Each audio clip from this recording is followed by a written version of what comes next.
दोस्तों, क्या कभी आपने ऐसा शहर देखा है जहाँ पर शादी से पहले लड़कियों के साथ किया जाता है ऐसा काम? और क्या आप जानते इस शहर में बाकी शहरों से कम लड़कियाँ पाई जाती हैं? और क्या आप एक ऐसे सिटी के बारे में जानते जहाँ पर सबसे ज्यादा हीरे की हेरा फेरी होती है? दोस्तों, ये है गुजरात की शान सूरत, जिसे डायमंड सिटी, सिल्क सिटी एवं ब्रिज सिटी के नाम से भी जाना जाता है। ये भारत के गुजरात राज्य में स्थित एक बड़ा ही प्रमुख नगर है, जो किसी जमाने में सूर्यपुर के नाम से जाना जाता था। वही वर्तमान समय में ये गुजरात की आर्थिक राजधानी भी कहलाती है। ये पूरा शहर तकरीबन 461 किलोमीटर के विशाल क्षेत्र पर अपनी बाहें फैलाए हुए है, जो इसे क्षेत्रफल के लिहाज से भारत का 8वां और आबादी के लिहाज से भारत का 9वां सबसे बड़ा शहर बनाता है। वहीं यदि हम शहरी विकास मंत्रालय की माने तो सूरत भारत का 3रा सबसे साफ सुथरा शहर भी है, जो यहाँ बहने वाली ताप्ती नदी के किनारे बसा है। सूरत अपने कपड़े और हीरो की कारोबार के लिए विश्व विख्यात है, इसलिए इस शहर को सिल्क सिटी और डायमंड सिटी कहा जाता है। एक अनुमान के अनुसार दुनिया के लगभग 90% हीरो का कटिंग और पॉलिशिंग यहीं पर होती है। साल 2011 की जनगणना के अनुसार सूरत की आबादी लगभग 40 लाख के करीब है, जो इसे गुजरात राज्य का 2रा सबसे बड़ा आबादी वाला शहर बनाता है। वही सूरत को कम लड़कियों वाला शहर भी कहा जाता है, जिसका मेन कारण है यहाँ के सेक्स रेशियो। सूरत की सेक्स रेशियो में प्रति 1000 पुरुषों पर सिर्फ 765 औरतें पाई जाती है, जो कि काफी चिंताजनक है। हालांकि यहाँ की कुल आबादी में से लगभग 89% लोग पढ़े लिखे, जो राष्ट्रीय साक्षरता दर में बहुत ही अच्छा है। वहीं यहाँ के रहन सहन की बात करें तो यहाँ के लोग काफी खुशमिजाजी और मिलनसार होते हैं, जो रहने के लिहाज से इसे देश के कुछ बेहतरीन शहरों में शुमार करता है।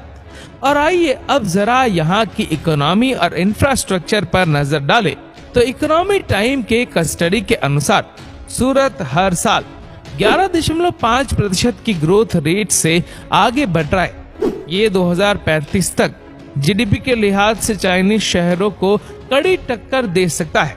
इस शहर में कई ऐसे मेगा प्रोजेक्ट्स पर भी काम काफी तेजी से चल रहा है, जो आने वाले समय में सूरत शहर को पूरी तरह से बदल कर रख देंगे।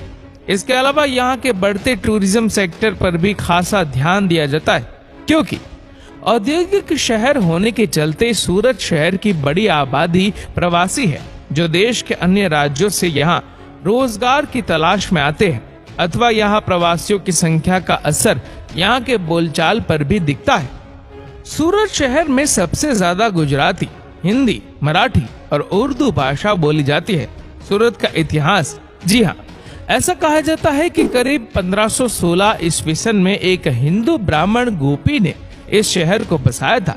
उस वक्त तक इस शहर को सूर्यपुर के नाम से जाना जाता था, जिस पर आगे चलकर प्रतिहार साम्राज्य, मुगल साम्राज्य तथा अंग्रेजों ने राज किया। तत्कालीन वर्ष के ठीक 2 वर्ष पूर्व में पुर्तगाली यात्रा दुवार्ते बोसाई ने सूरत को एक महत्वपूर्ण बंदरगाह के रूप में चिन्हित किया था। यहाँ के समुद्री मार्ग से देश के बाहरी हिस्सों में व्यापार किया जाता था।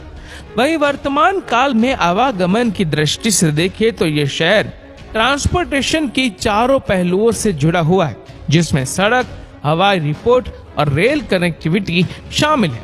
यहाँ के प्रमुख रेलवे स्टेशन का नाम सूरत है, जिसमें कुल 4 बड़े प्लेटफॉर्म्स मौजूद है, अथवा ये railway station western railway zone के अंदर आता है, जो अहमदाबाद, वडोदरा, मुंबई में लाइन पर स्थित है।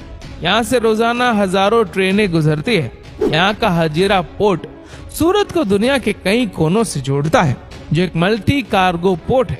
सूरत का अपना एक एयरपोर्ट भी है, जो सूरत इंटरनेशनल एयरपोर्ट के नाम से जाना जाता है। यह हवाई अड्डा यहाँ के सिटी सेंटर से तकरीबन 12 किलोमीटर के शॉर्ट डिस्टेंस पे मौजूद है। और आइए अब आखिर में सूरत की लजीज खानपान और यहाँ के कुछ प्रसिद्ध स्थलों के बारे में जान लेते हैं। तो यदि आप खाने पीने के बहुत बड़े शौकीन हैं, तो सूरत शहर आपके लिए जन्नत समान है। यहाँ पर आप गुजरात के रंगीन संस्कृति का आनंद उठाते हुए यहाँ के कुछ मुंह में पानी ला देने वाले व्यंजनों का लुत्फ उठा सकते हैं। सूरत के स्ट्रीट फूड में लोग सबसे ज्यादा दही थेपला, वड़ा पाव, खमन, ढोकला, स्वीट, खांडवी और यहाँ के प्रमुख हांडवों को खाना पसंद करते। ऐसा घूमने फिरने के लिहाज से आप यहाँ डच गार्डन, स्वामीनारायण मंदिर, सरदार पटेल म्यूजियम, सूरत फोर्ट, हजीरा विलेज, डुमस बीच और यहाँ के दांडी बीच जैसी जगहों पर घूम सकते।